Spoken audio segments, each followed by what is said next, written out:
start. I've always considered you an articulate lyricist. Oh, thank you. But I'm finding my mother would be proud. Well, I'm going to tell my mother you said that. I think you've topped yourself on this album, though. Thank you.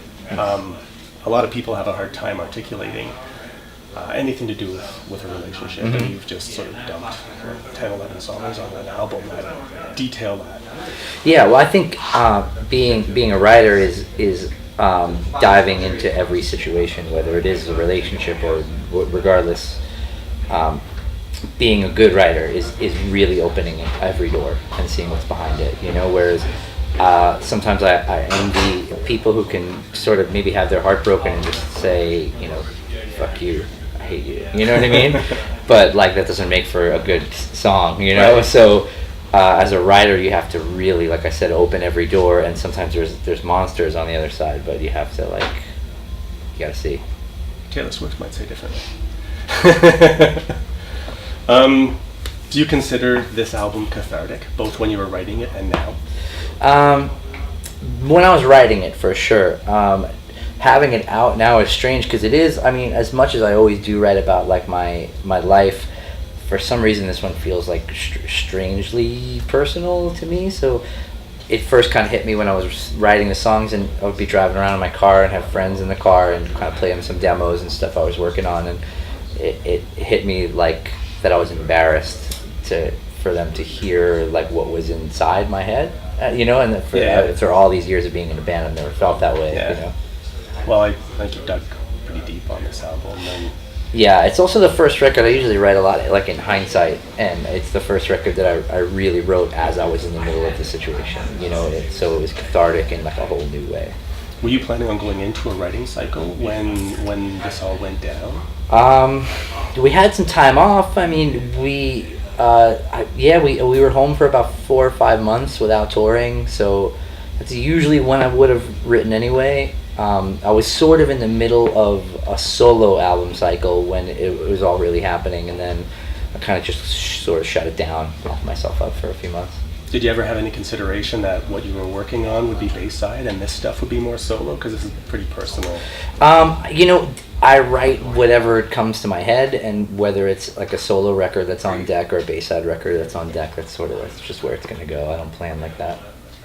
I'm actually kind of jealous you can articulate yourself so well, especially on these songs, because people ask me about some of my relationships. I'm like, right, I couldn't tell you what happened. I wish like I said, I wish I wish I could just be one of those people who just hates the other person, but it's much harder to have your heart broken and then say, well, what did I do to deserve that? How did I maybe bring that on, or what could have been done differently, right. Or why do these things happen at all?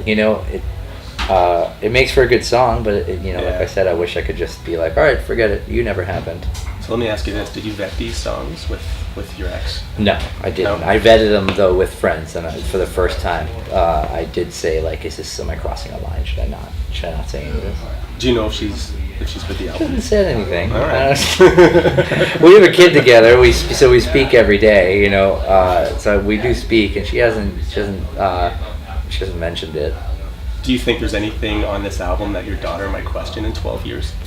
No. No? I don't think so, because I really did want to make the record not about my ex or not even about my relationship. I really wanted to make it about me and the aftermath and sort of figuring my life out afterwards, So that was a really conscious effort. I was writing more breakup songs and I would shelve them, Right. So that's not that's not the record I want to make. I want it to be about moving on. I don't want it to be about what happened, Yeah. Whereas there were songs that were shelved, not because I didn't want them out there, just because it's not the record I wanted to make, but there are songs that maybe one day.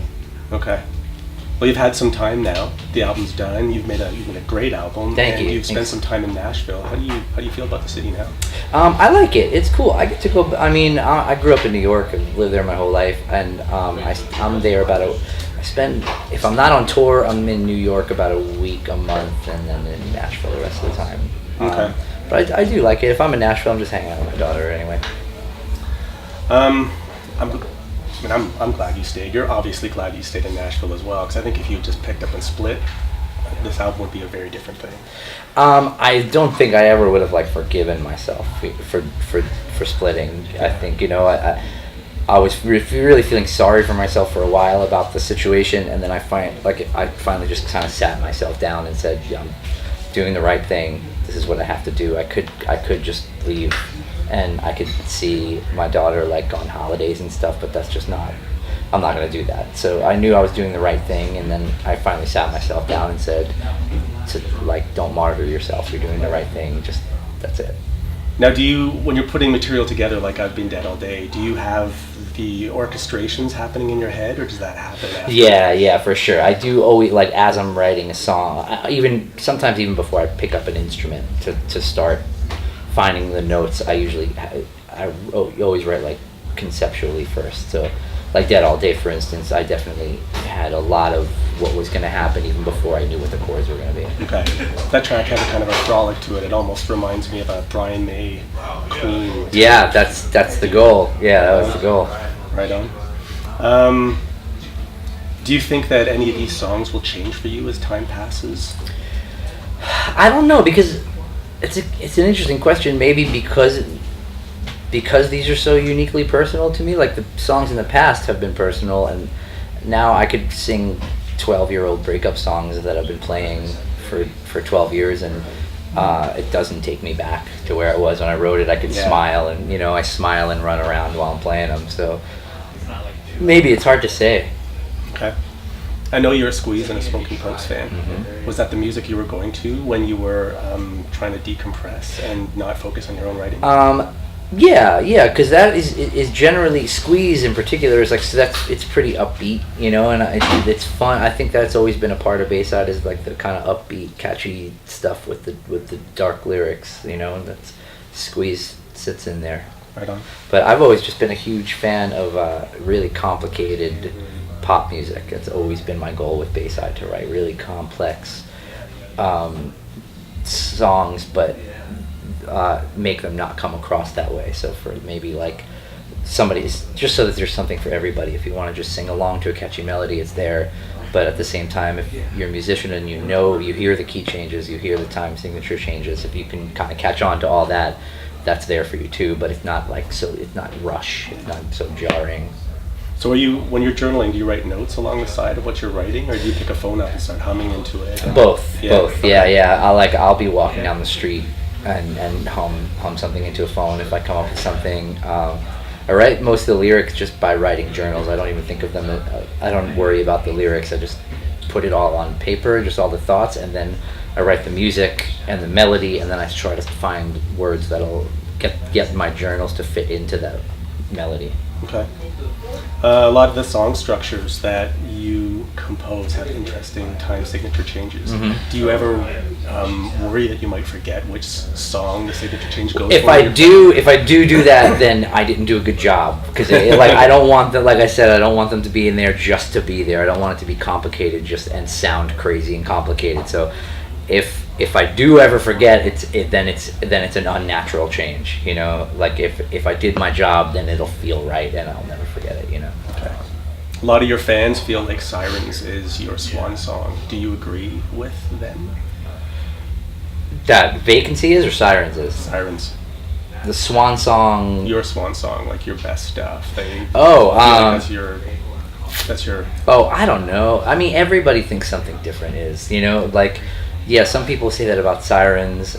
Some people, I mean, a lot of people say that about the self-titled record, about Walking Wounded. I think I've come to terms with this is our 7th record. We've been a band for 16 years. I think I've come to terms with just being like a legacy act, and that's cool, because I love NoFX, and I love Social Distortion, and I love Paul McCartney, you know, and I'll go see Paul McCartney play a show, and he'll play a bunch of Beatles songs, and he'll play a bunch of Wings songs, and that's cool. And he probably put a record out last week, and I may have it, I may not have it. Some people may have it, they may not have it. They might think that's his best record. They might think it's better than the Beatles. They might think the Wings is better than the Beatles. Doesn't matter. He's good. So, you know what I mean? So, like, it doesn't matter to me what the best record is. I just want to keep making records to add to the catalog, and hopefully the fans like them. It might be their favorite record, it might not, but that doesn't really matter. It doesn't matter to me, and I hope it doesn't matter to them. And lastly, what is it that you hope fans ultimately take away from their music? I just hope. I mean, I love to hear from fans that they can relate to the songs, and I almost never do any press where I discuss the meanings behind songs or lyrics behind songs, because I want people to take away from them whatever they take away from them. So if it speaks to anybody about anything, it does not, like, for me the record was sort of the aftermath of a divorce, but if it means, I've written political songs that were, to me, were that was my motivation, and they didn't come across that way to people, and to them it means something else, and that's totally cool. I just hope that people can connect to it. Right on, man. Thanks so much. Yeah, Looking thank forward you. to tonight. Appreciate it.